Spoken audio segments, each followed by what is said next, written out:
A lady called and told me that she is working for underprivileged children and asking if I can get her NGO registered for income tax certificate without bribe. Do you know she was asked rupees 80,000 as a bribe by a consultant? Firstly, beware of such scam. And before starting this video, let me tell you with complete confidence that entire NGO registration to day-to-day compliances are bribe-free. In my career of being a lead consultant for more than 50 NGOs, I have never seen a single penny being paid as bribe. Today in this video, I will guide you through complete exhaustive list of legal aspects applicable to any NGO registered in India with or without foreign funding. My name is Rohit Jain, a chartered accountant with more than 8 years of experience and being a lead consultant for more than 50 NGOs. Thousands of NGOs closes every year due to non-compliances. In 2021, more than 22,000 licenses were cancelled on part of it. If you have an FCRA certificate, that will add cherry to it because each fund received by FCRA registered entity is being monitored by Ministry of Commerce. So, whether the rules are harsh or is it the NGOs which are going in wrong direction? Let's start analyzing one by one, and let's start with the registration step first, and then we will move on to other complicated areas.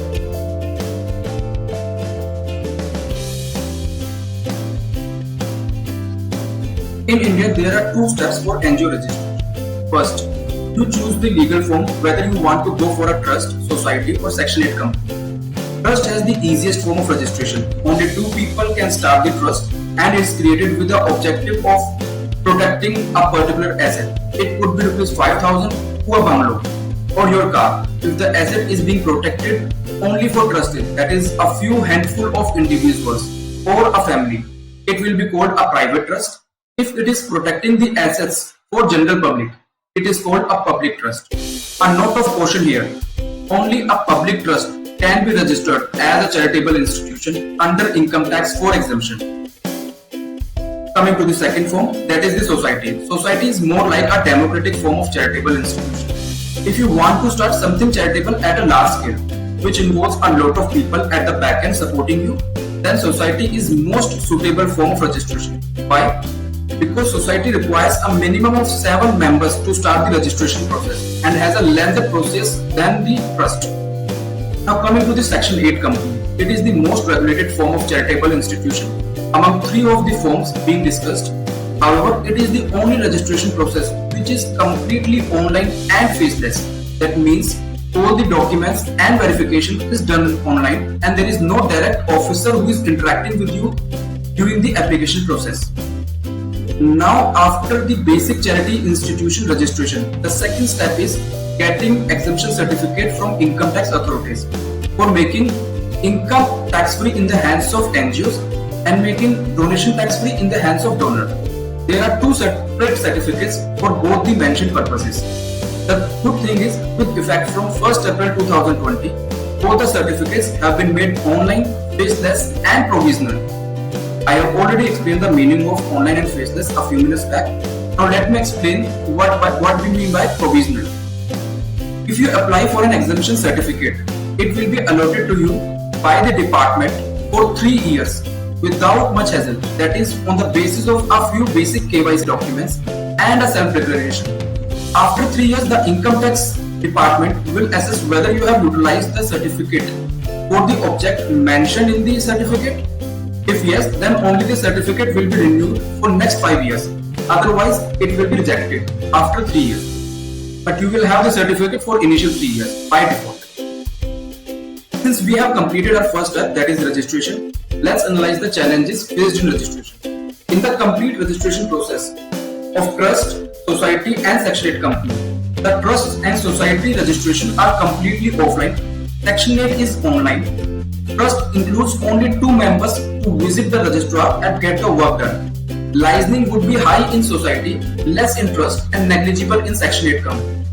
For income tax, since the complete process is offline, complexity will arise only 3 years after the registration. Because you are not facing any applicant, you are not dealing with any officer, so it will be completely bribe free. When the NGO will apply for renewal, only at that time the officer will be analyzing whether you have utilized the certificate for the right purposes or not. Now this simply means when you are applying for the renewal, if the renewal is not granted, it will be majorly default at the end of NGO if they are not able to justify the use of exemption certificate for the defined objectives. Now let's move to another interesting part of any NGO, which is bookkeeping. Many NGOs are doing great work, but they forgot or don't budget for clean books, and when they are cautioned by the authorities or donors, they feel like being attacked, harassed. As a charitable institution, we need to understand that we are handling public money and we are accountable to the society. Your bookkeeping needs to be clean, transparent and authentic. Although I understand it is not good to generalize the NGO by saying that they don't want to go for clean and transparent accounting.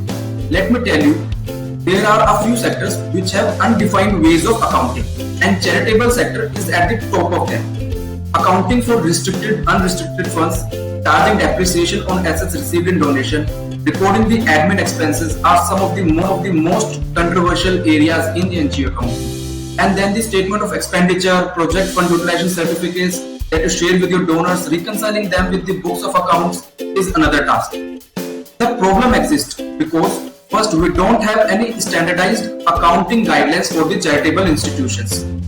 Second, the accountants are not trained for the NGO accounting as we don't have much education or training material available for them. Third, even the experts have different opinions on accounting for NGOs. Now, what is the best way to secure your accounting is to go for virtual or shared CFO services. There are many professional firms which provide virtual or shared CFO services who work as your day-to-day guide in your operations.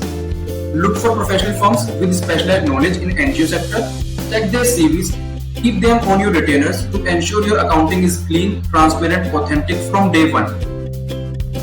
After bookkeeping, a usual question is whether NGO is required to get registered under GST law or income tax or have to file their income tax return. Let's start with GST first and then we will move on to income tax. Let's go to the basic ones. Why you had created the NGO? Was it for the commercial activities or charitable activities?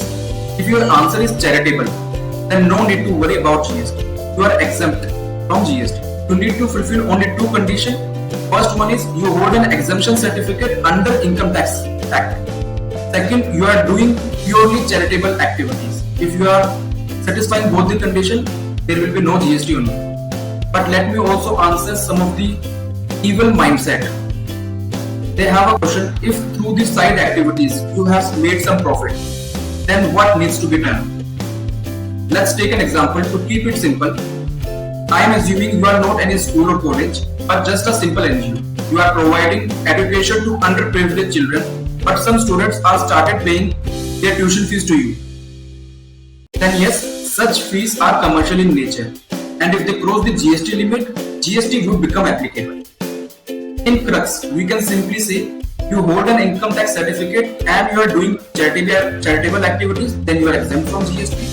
If you start doing commercial activities, then the GST will be applicable only on the commercial activity, and that too when you cross the limit of GST. It is that simple. Now coming to the income tax. Charitable institutes are expected to allocate at least 85% of income to a charitable work. These include religious as well as charitable ones. Some of the major charitable activities are education, relief of poor, medical relief, yoga, environment conservation. Again, some evil mind will have a question. What if I am not able to apply 85% of the income to the charitable activities? Charitable institutions sometimes find it difficult to allocate 85% of the income to help needy people immediately. That means there could be some unutilized funds. Recently in Sonu Sood Foundation tax case, we have also seen the organization was questioned for receiving rupees 11 crore in donation and not utilizing them at all. His answer was very simple and basic. I have just received the fund and it takes the time to find the needy people and utilize the funds for the right purposes. Even under income tax law, the charitable activities, the funds received for the charitable activities can be accumulated for a specified period and with defined objectives. The maximum time limit to utilize these accumulated funds are 5 years. With this discussion, we come to our end of discussion from registration, bookkeeping to tax laws. And still, if you are left with any query, please use the contact details available with this video in the description box. Thank you for the time.